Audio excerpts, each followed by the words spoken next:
Ewan sa mga Lodi, isa ka ba sa mga naghahanap ng affordable at quality na brake caliper? Well, ito na ang hinahanap mo. Ito ang Zoom DB680 Mechanical Brake Caliper na dual piston pa. O, di ba? So, saan ka pa? So, ito ang pag-uusapan natin ngayon dito sa video na to. So, stay tuned mga Lodi. At, syempre, simulan na natin to. Let's go!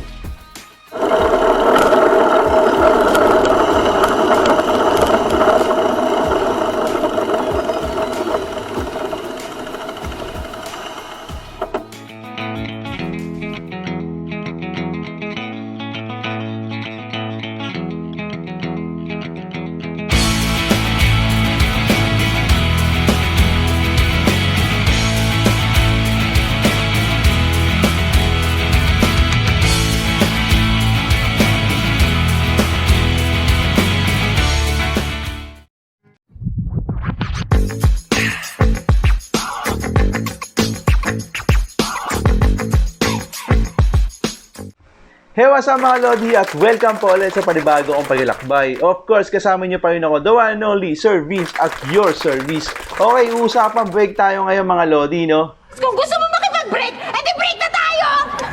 Oops, hindi yan sinasabi kong break, no? Hindi yan klaseng break na yan, no? So, ito yung Zoom DB680 na mechanical brake caliper na dual piston na. Okay, so yan, nakikita nyo, no? Dalawa yung gumagalaw, no?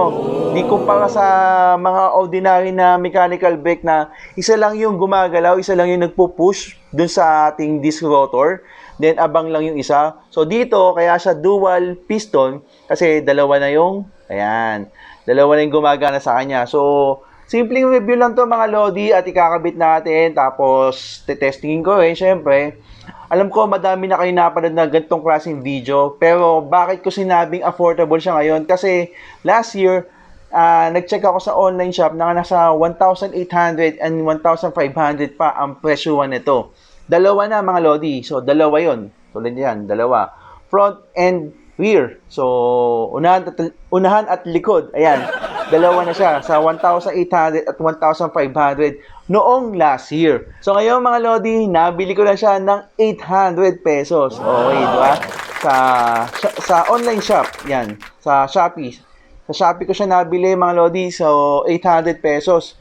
Okay, simple review muna tayo mga Lodi. Papakita ko muna sa inyo itong brake na to. Then, i-compare natin siya dito sa luma kong brake caliper na mechanical. So, ayan. Ito yung single piston lang. So, papakita ko lang sa inyo kung ano yung pinagkaiba niya, no? At mamaya kakabit na natin. So, let's go. So, pag bumili ka na ito, dalawa na yung mabibili mo. Isang rear and front. May kasama din siyang mga adapter para sa ibang klaseng frame na gamit mo, no? So, kung may kakaiba kang frame na dito sa side kinakabit, yung nuts, yung bolt mo. So, yan. So, may kasama siyang adapter. So, normally kasi, pag ganito yung kabit niya, pababa. Pero, minsan kasi, may patagilid na frame. So, yung mounting ng frame mo is patagilid. Eto, may kasama na siyang adapter. So, yan. Kasama na yan dyan, mga Lodi. Ganun din sa adapter sa fork mo. Kung iba yung mounting ng fork mo, eto, may kasama siyang ganito. So, yan, no. So, pwede rin siyang extension. Kung medyo malaki yung disc na ikakabit mo, pwede kang maglagay ng adapter dito para extension dito sa caliper mo. So, ayan mga Lodi. So, ganito, ito yung mabibili mo kapag bumili ka sa online. Yun nga lang, naka-bubble wrap lang to. Hindi ko alam kung bakit naka-bubble wrap. Wala siyang kasamang karton at wala rin siyang kasamang instruction. So, sa mga nakabili na itong ganitong klaseng brake caliper, paki-comment na lang po sa baba kung kayo ay kung ito ba talaga ay naka-box o naka-bubble wrap lang. So, hindi ko alam kasi hindi rin nag-reply sa akin yung seller. So, ayan. So, ngayon, ito yung pinakamalapitang. So, ayan, no, papakita ko sa inyo yung malapitan. So, ganito itsura ng Zoom DB680 dual piston. So, makikita nyo, dalawa yung mount na dito para sa cable. So, dito kakabit yung cable. Pag hinila lang cable yan, yun, no. So, nakita nyo mga Lodi, dalawa yung piston na lumalabas, tinutulak niya yung parehas na brake pad natin dito. So yan. So kapag ginamitan mo ng disc rotor, ito, sample lang disc rotor na to, kinabit mo siya dito. Ayan. Kita pa ba? So ayan o. Dalawa yung lumalapat sa kanya. So ang kagandahan nito mga lodi, iwas bengko dito sa rotor natin. So kung isa lang kasi yung magpo-push, tulad nito, ito yung ordinary na mechanical brake na single piston lang. So makikita nyo, isa lang yung makita, yan. Isa lang yung nagpo-push sa kanya. So ayan. Nakita nyo ba? So isa lang yung nagtutulak sa kanya. Ito lang, no, itong part na to. So ito lang kasi may piston. Ito, steady lang to. So yan, tinutulak niya pag ganun para sa disc rotor. So kung isa lang yung magtutulak sa kanya, possible na magkaroon ng bend tong disc rotor mo, ma-disalign. So yan, magkaroon siya ng disalignment kasi isa lang yung pupush sa kanya dito. Once na tumatakbo tong disc rotor at nagbe-brake ka, lalo na kung mabilis at pababa o palusong yung bike mo, syempre, pag pumeno ka nito, dapat mahigpit. Yun nga lang, isa lang yung tumutulak. Ito, nagiinit, lumalambot to. Possible na mabend, magkaroon ng bengko, o 8 siya. So, hindi na pantay. So, kapag umikot to, lagi na sumasaya doon sa brake pad. Okay? Sa brake pad mo. So, feeling mo laging matigas, ipadyak. Kasi, kumakapit na dito sa part na to yung wait lang. Ayan, kumakapit na sa part na to yung disc rotor natin. So, bengko na siya. Kumbaga, 8 na yung disc rotor mo. Compare dito sa DB680, itong zoom na to, na ayan, no, dual piston. Compare sa dual piston, dalawa na. So, balanse yung pagkakapit niya, balanse yung brake mo. So, hindi siya magbe-bend. At the same time, parehas yung pudpud niya dito. Balanse. So, mapapansin mo dito, iba yung tabas niya. Makikita niyo, compare niyo dito, no? So,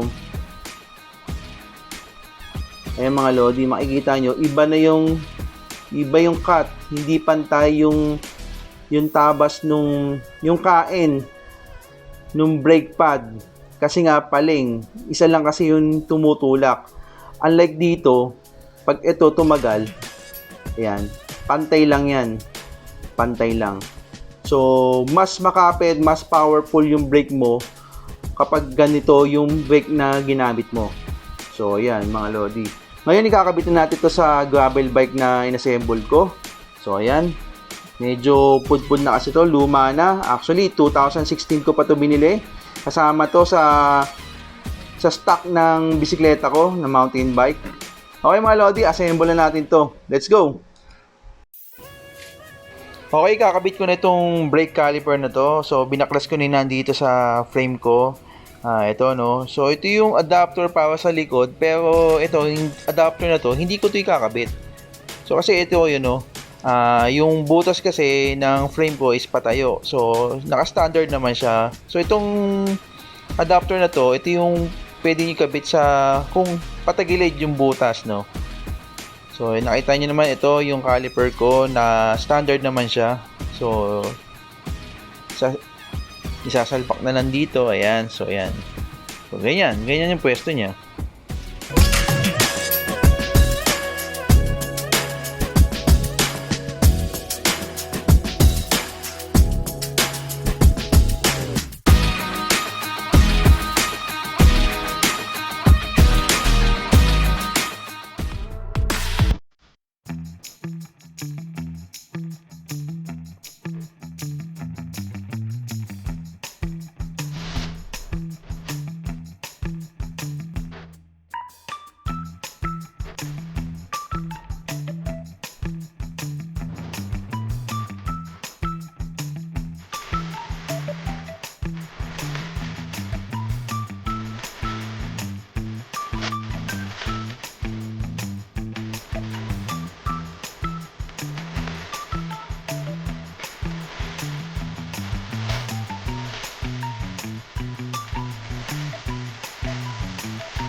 Okay, testing. So, okay. Testingin natin to kung talaga bang makapit. Let's go!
Okay, it's judgment time. So, ito na yung pinaka honest opinion ko para dito sa Zoom DB680 Mechanical Brake Caliper. So, ayan, na-testing ko na siya. So, nakita nyo naman po.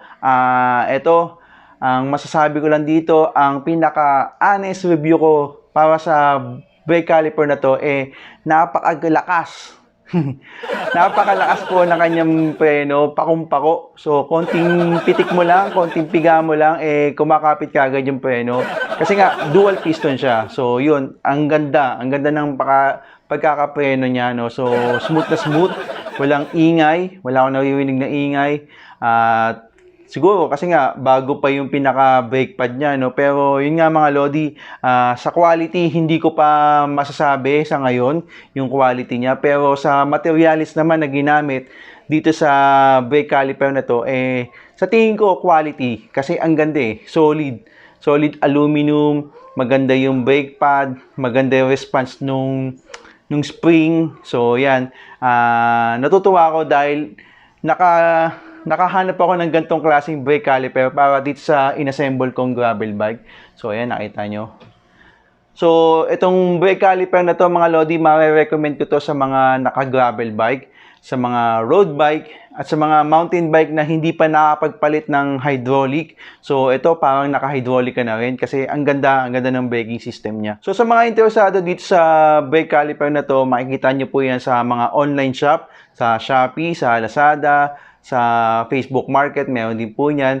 Hanap na lang kayo mga lodi kasi ayoko na ilagay yung link kasi nagbabago din yung price So, check nyo lang kung ano yung mga mas mababa pang price. So, okay mga lodi, hanggang dito lang itong video na to and I hope na nagustuhan nyo itong review ko para dito sa Zoom DB680 mechanical brake caliper na dual piston na. So, ayan, no. Maraming salamat po sa panonood mga lodi at syempre sa mga bago pa lang dito sa channel ko, no.